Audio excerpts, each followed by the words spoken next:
么名堂？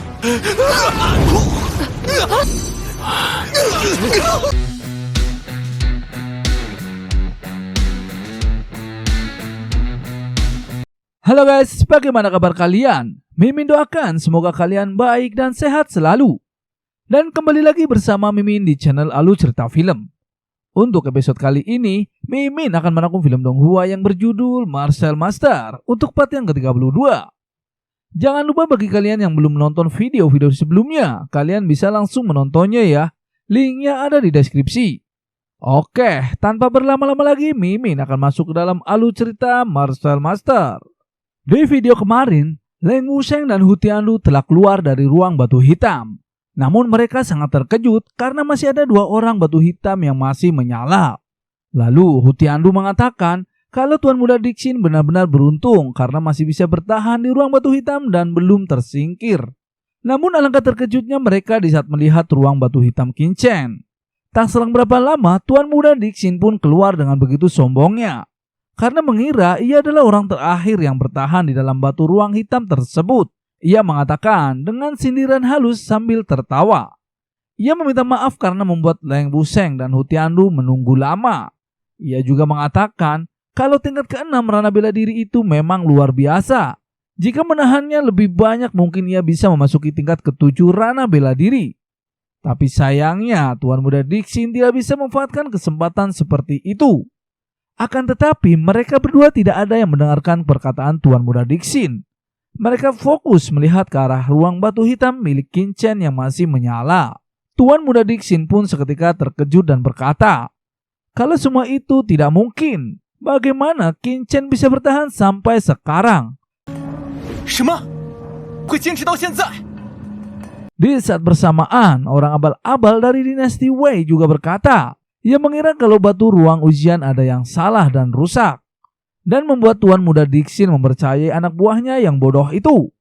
Di sisi lain, dari dalam ruang batu hitam, Qin Chen sedang memahami tahap ke-8 rana seni bela diri. Ia mengatakan kalau rana ke-8 itu memang layak untuk kekuatan kaisar bela diri. Ia pun telah lulus ke tingkat 8. Lalu Qin Chen mencoba memahami ke tingkat 9 seni bela diri, yaitu ranah kaisar bela diri 9 surga.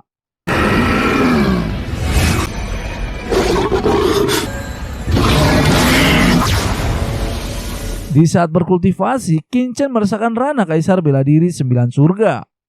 Qin Chen mencoba lebih tenang karena ia ingin memanfaatkan sepenuhnya memahami kebenaran dari kaisar bela diri 9 surga. Dan dari luar ruang batu hitam, orang abal-abal dari dinasti Wei itu sok tahu. Ia mengira kalau Qin Chen terjebak begitu lama di dalam ruang batu hitam.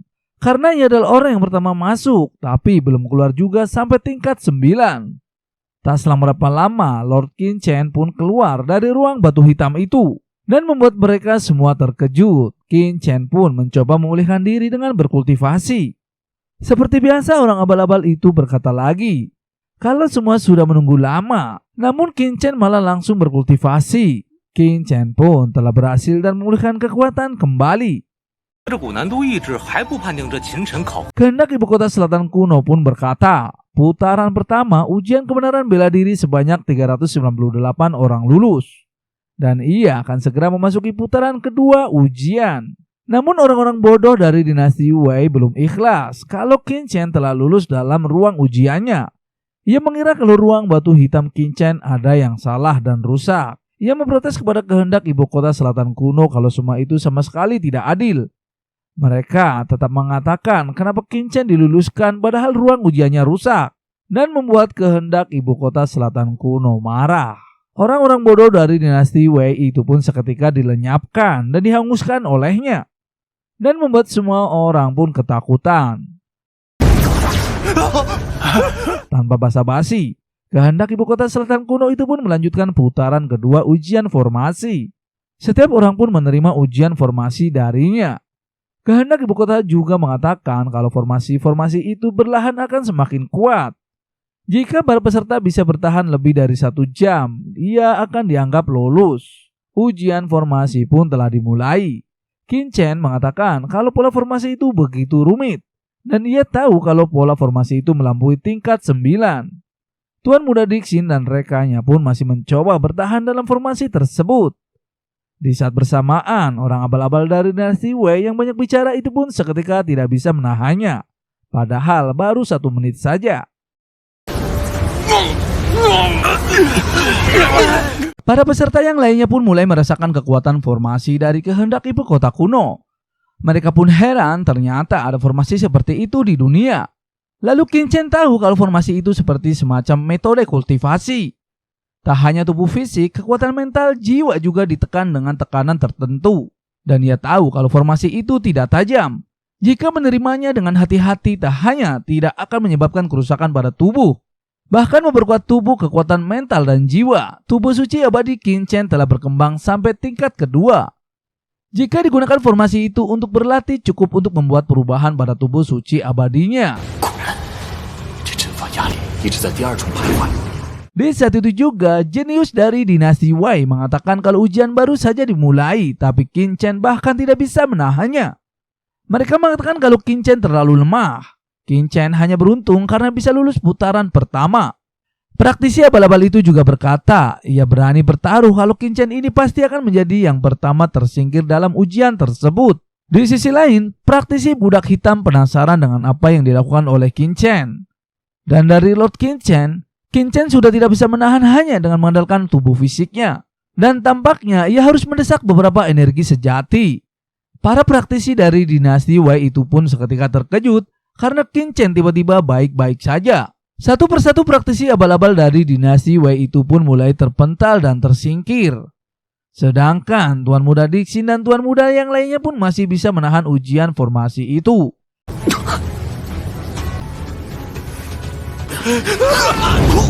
Lagi-lagi praktisi dari dinasti Wei itu berkata kalau Qin Chen pastinya tidak lama lagi akan tersingkir. Namun Qin Chen masih bisa mengontrol dan mengimbangi formasi tersebut dan membuat praktisi dari dinasti Wei itu curiga kepada kehendak ibu kota selatan kuno. Mereka mengira kalau Qin Chen telah dibantu kedua kali berturut-turut olehnya, bahkan membuat Qin Chen bisa terus mengikuti ujiannya. Seketika itu mulai banyak praktisi yang tidak bisa menahan formasi itu dan tersingkir begitu saja.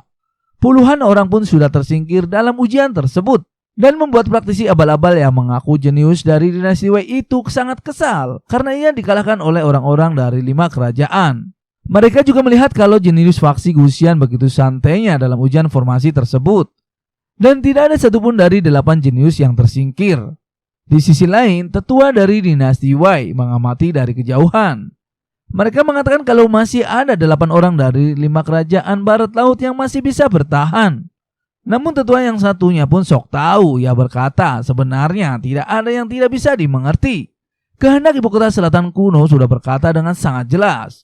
Ujian putaran kedua, para praktisi muda akan terus ditekan oleh kekuatan tertentu. Qin Chen dan beberapa orang yang lainnya berusia 15 atau 16 tahun. Tentu saja tekanannya jauh lebih sedikit daripada jenius yang lainnya. Di saat bersamaan, Wan Xinmin pun tersingkir dan tidak bisa menahan lagi ujian keduanya. Praktisi dari faksi Guxian pun satu persatu tersingkir dan terpental oleh formasi tersebut. Orang-orang dari 5 kerajaan juga mulai tumbang dan tersingkir karena sudah tidak sanggup lagi menahan ujian formasi itu. Lalu tinggal 1 orang yang tersisa dari faksi Guxian. Ia sebenarnya bukanlah peserta ujian. Ia berpura-pura tersingkir agar orang-orang yang lainnya tidak curiga kepadanya. Qin Chen pun tahu kalau orang yang terakhir dari faksi Guxian sengaja tersingkir dari ujian formasinya. Orang itu sengaja melemparkan diri. 3 jenius dari dinasti Wei juga masih berlomba-lomba untuk bertahan dalam ujian tersebut. Namun Hu Tianlu sudah tidak sanggup lagi dan tersingkir. Tetua mereka juga mengatakan kalau semua itu sangatlah disayangkan. Karena Hu Tianlu merupakan yang tertua dari ketiganya. Kalau tidak, dia tidak akan tersingkir begitu cepat. Lalu disusul oleh Leng Wusheng yang sudah tidak bisa menahan dan tersingkir. Tuan Muda Dixin pun sudah tidak sanggup lagi. Ia terpaksa keluar dari tekanan formasi tersebut. Dan dengan sangat sombongnya, ia menertawakan mereka berdua. Ia mengira kalau dirinya lah yang paling terakhir dalam ujian formasi tersebut. Ia berkata kalau dirinya lah keluar paling lambat di antara mereka berdua. Ia juga dengan begitu pedenya mengatakan, ia meminta kepada keduanya untuk menyerah saja dan langsung tinggalkan ibu kota kuno selatan. Namun Hu Tiandu langsung mengatakan kalau Tuan Muda Dixin telah memalsukan usianya. Dan jika punya kemampuan, Hu Tiandu menantang untuk bertarung di arena dalam ujian berikutnya. Lalu Tuan Muda Dixin menjawab dengan sombongnya kepada Tuan Muda Leng Wuseng dan Hu Tiandu. Jangan-jangan mereka berdua tidak bisa menerima kekalahan. Ia pun menertawakan mereka berdua. Namun Leng Wuseng mengatakan kalau Tuan Muda Dixin bukanlah orang yang terakhir keluar dalam ujian formasi itu. Masih ada sesosok jenius dari 5 kerajaan, yaitu Lord Qin Chen pastinya. Dan bagaimana keseruannya ini ada cuplikan sedikit untuk episode selanjutnya ya. Kehendak Ibu Kota Selatan kuno berkata, kalau para peserta ujian memiliki 10 kali nafas dalam merasakan nafas prasasti. Seketika, para peserta pun menerima tekanan yang begitu kuat dari kehendak Ibu Kota Selatan kuno. Lalu, Qin Chen tahu kalau tekanan yang begitu tidak ada yang bisa menahannya. Dan untuk melawan tekanan yang sangat kuat itu sangatlah sulit. Kehendak Ibu Kota Selatan kuno pun akan memulai penilaian ujian tersebut. Oke, terima kasih semuanya.